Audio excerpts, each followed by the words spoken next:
Hi, my name is Dr. Ben Caldwell, Assistant Professor of Mechanical Engineering at LeTourneau University, and my research interests are in engineering design and creativity. Psychologists have been studying creativity for over a century, and while there is much debate on this topic, it is clear creativity is valuable but difficult to define.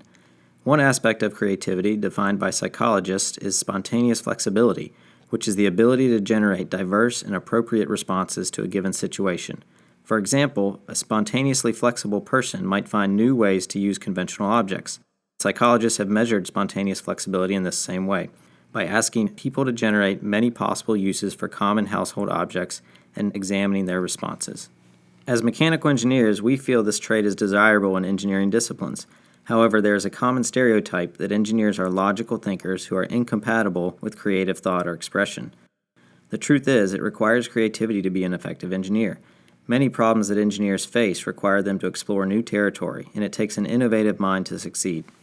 However, different from the psychology perspective, a creative engineer often looks for many ways to solve a problem, rather than many uses for a given object. Therefore, our work at LeTourneau University, supported by the National Science Foundation, investigates the connection between psychology's concept of spontaneous flexibility and creativity in engineering design. We feel that spontaneous flexibility is an important trait that engineers possess, so we're interested in understanding its role in design and how we might develop this trait in engineers. To do this, we've developed two tests, one to measure individuals' problem-finding ability and one to measure problem-solving skills, which is often desired in engineering. The problem-finding test asks participants to list as many uses as they can for a common object.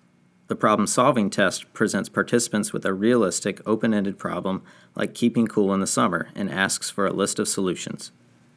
What we've found is that both tests involve matching forms and functions, but from different perspectives. Together, they form a cognitive model that describes how engineers generate ideas. This model leads us to ask questions like, how can we help engineers expand this cognitive network? Or how can we improve their ability to access it and apply it to engineering? We found that these two tests are powerful statistically, giving us very clean data with little error, and they can be administered in about a half hour.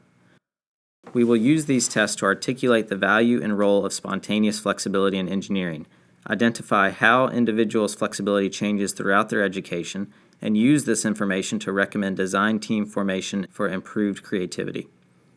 Thanks for your interest in our work. Feel free to contact us at any time with questions or collaborative ideas.